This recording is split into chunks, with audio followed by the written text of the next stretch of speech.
नमस्कार, मैं डॉक्टर रजनी मीना। आज की कक्षा बीए पार्ट फर्स्ट ईयर के पॉलिटिकल साइंस के विद्यार्थियों के लिए रखी गई है और आज हमारे अध्ययन का विषय है राजनीति विज्ञान के अध्ययन के उपागम।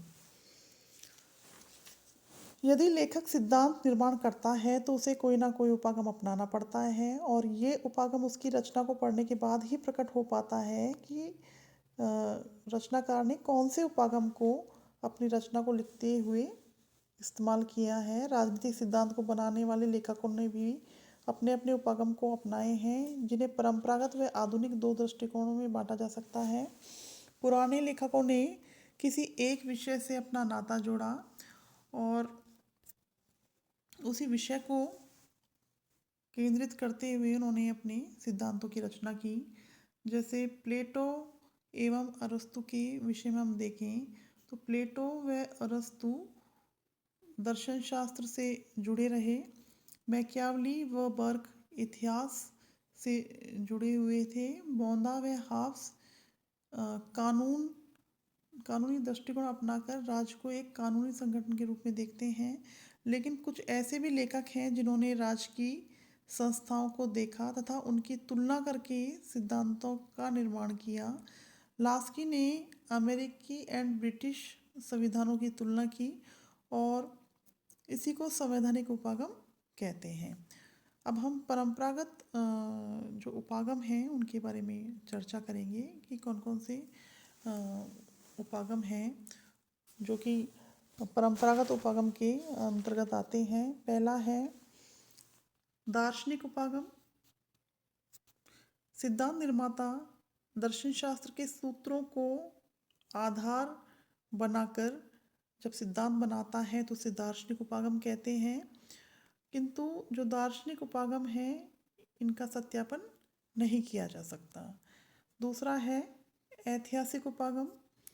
सिद्धांत निर्माता ऐतिहासिक तथ्यों की सहायता से अपना सिद्धांत बनाता है तो उसे ऐतिहासिक उपागम कहते हैं और इसे सत्यापित भी किया जा सकता है। तीसरा है कानूनी उपागम। सिद्धांत निर्माता कानून से अपना संबंध जोड़ता है और फिर राज्य को एक कानूनी संगठन के रूप में देखता है तो उसे कानूनी उपागम कहते हैं। सांस्थानिक उपागम।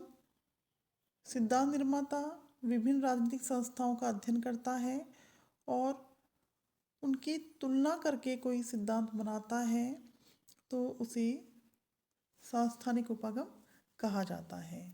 तो इस प्रकार से सिद्धांत निर्माता कोई विशेष दृष्टिकोण अपनाकर सिद्धांत का निर्माण करता है, इसी को उपागम कहा जाता है। और परंपरागत उपागमों में दार्शनिक उपागम, ऐतिहासिक उपागम, कानूनी उपागम और सांस्थानिक उपागम आते हैं। आधुनिक उपागमों की हम चर्चा करें तो आधुनिक लेखकों ने अंतर्विषय उपागम को अपनाया है, जिसका अर्थ है अन्य विषयों से आधारभूत सामग्री लेकर कोई सिद्धांत बनाया जाए। आधुनिक उपागम में उन विषयों से नाता नहीं जोड़ा जाता जो अमूर्त हैं या जिनकी सामग्री से सिद्धांत को वैज्ञानिक नहीं बनाया जा सकता, जैसे दर्शन शास्त्र है, नीति शास्त्र है, नैतिकता, वरन ऐसे विषयों से नाता जोड़ा जाता है जिनकी सामग्री से वैज्ञानिक सैद्धांतिकरण संभव हो, जैसे मनोविज्ञान, अर्थशास्त्र, मानव विज्ञान, समाज विज्ञान इत्यादि। सामाजिक उपागम। सिद्धांत निर्माता समाज विज्ञान में से सामग्री लेता है और फिर अपने राजनीतिक सिद्धांत बनाता है। उदाहरणार्थ मार्क्स सामाजिक विकास के ठोस नियम ढूंढ लेता है, फिर समाज को दो विरोधी वर्गों में बांट देता है। उसी आधार पर यह भविष्यवाणी करता है कि जिस प्रकार सामंतवाद को हटाकर पूंजीवाद आ गया, उसी प्रकार से पूंजीवाद को हटाकर समाजवाद आ जाएगा। अमेरिका में टॉलकट पार्सन्स ने भी सामाजिक व्यवस्था का सिद्धांत बनाया और उसी से प्रेरणा लेकर ईस्टर्न ने राजनीतिक व्यवस्था का सिद्धांत बनाया।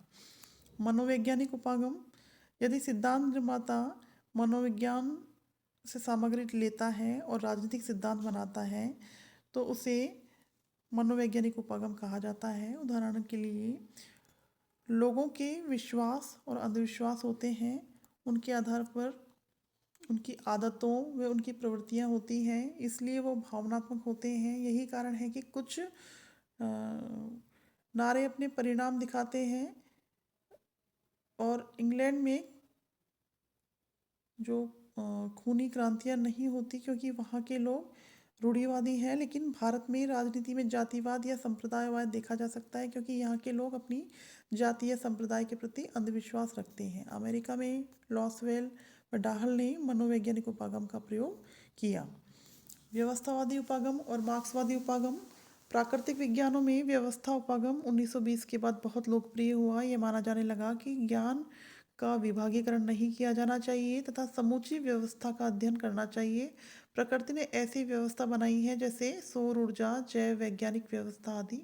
लेकिन 1945 के बाद समाज विज्ञानों में भी व्यवस्था उपागम का इस्तेमाल किया जाने लगा। 1948 में अमेरिका में टॉलकट पार्सन्स ने सोशल सिस्टम नामक किताब लिखी तथा इसमें लिखा कि समाज अपने आप में एक व्यवस्था है। व्यवस्था के भीतर संरचनाएं और उप संरचनाएं होती हैं। अगर कोई संरचना उप संरचना ठीक से कार्य नहीं करती तो संरचना या उप संरचना को बदल देना चाहिए या उसकी मरम्मत कर देनी चाहिए ताकि व्यवस्था ठीक प्रकार से चल सके। पार्सन्स के इस विचार से प्रेरणा लेकर 1953 में डेविड ईस्टन ने एक किताब लिखी और उन्होंने माना कि राज्य एक प्रकार की व्यवस्था है जिसके भीतर संरचनाएं रूप संरचनाएं कार्य कर रही हैं। कार्यपालिका, व्यवस्थापिका व न्यायपालिका इसकी संरचनाएं हैं तथा राजनीतिक दल, दबाव समूह, जनसंचार के साधन इसकी उपसंरचनाएं हैं। बाहर से जब व्यवस्था पर दबाव पड़ते हैं जिन्हें आगत कहते हैं, तभी अधिकारीगण कोई निर्णय लेते हैं जिन्हें निर्गत कहा जाता है। जब इन दोनों के जोड़ने वाली कड़ी पुनर्निवेश है जो नए आगत पैदा करती है जिन्हें नए निर्गतों में बदल दिया जाता है और इस प्रकार राज्य व्यवस्था काम करती रहती है। लेकिन ईस्टर्न सावधान कर देते हैं कि आगतों का भार बहुत अधिक नहीं होना चाहिए, अन्यथा उन्हें निर्गतों में नहीं बदला जा सकेगा तथा राजनीतिक व्यवस्था चरमरा जाएगी। ईस्टर्न का नमूना खुले या लोकतांत्रिक देश पर लागू होता है जहां आगत निर्गत खूब खुलकर काम करता है। ये नमूना उन देशों के अंतर्गत नहीं अपनाया जा सकता जहां फांसीवाद, साम्यवाद या किसी प्रकार का अधिनायकवाद है। इसलिए आमंड ने इसमें सुधार किया है और वह कहते हैं कि आगत पक्ष में 4 तथ्य आते हैं: राजनीतिक नेतृत्व भर्ती, राजनीतिक दल या हितों का मुखरण करने वाले अभिकरण, दबावकारी गुट या हितों का मुखरण करने वाले अभिकरण, राजनीतिक संप्रेषण। लेकिन निर्गत पक्ष में 3 तथ्य आते हैं: नियम निर्मात्री विभाग, नियम क्रियान्वयन विभाग और निर्णय करने वाला विभाग। आमंड का मॉडल बेहतर है क्योंकि किसी भी राजनीतिक व्यवस्था पर लागू किया जा सकता है।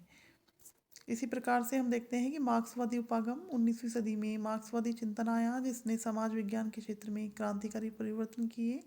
ये उपागम वैज्ञानिक उपागम कहलाते हैं क्योंकि सामाजिक विकास के ऐसे ठोस नियम इसके अंतर्गत ढूंढे गए हैं जिनके आधार पर अतीत और वर्तमान का अध्ययन किया जाता है, साथ ही भविष्य के बारे में भी कथन किया जा सकता है। मूलतः ये समाज वैज्ञानिक उपागम है क्योंकि मार्क्स समाज को एक व्यवस्था के रूप में मानता है जो समाज के विरोधी वर्गों में बांटता है और उन्हीं के बीच टकराव से समाज की प्रगति होती है, इसलिए क्रांति अनिवार्य है। मार्क्स के अनुसार दार्शनिकों ने अभी तक दुनिया की व्याख्या की है और प्रश्न यह है कि इसे कैसे बदला जाए। अर्थात मार्क्सवादी उपागम भविष्य के लिए भी अपनी योजना प्रस्तुत करते हैं। इस प्रकार से हम देखते हैं कि जो परंपरागत उपागम है और आधुनिक उपागम है इनमें अंतर विद्यमान है। और मार्क्स लिखते हैं कि दार्शनिकों ने अभी तक दुनिया की व्याख्या की है, प्रश्न यह है कि इसे किस प्रकार से बदला जाए। अर्थात आधुनिक उपागम के अंतर्गत भविष्य का कथन की बात भी कही गई है और जो संरचनाओं के माध्यम से, व्यवस्थाओं के माध्यम से आगे समाधान को प्रस्तुत करने का प्रयास किया गया है। आज की कक्षा यहीं तक। धन्यवाद।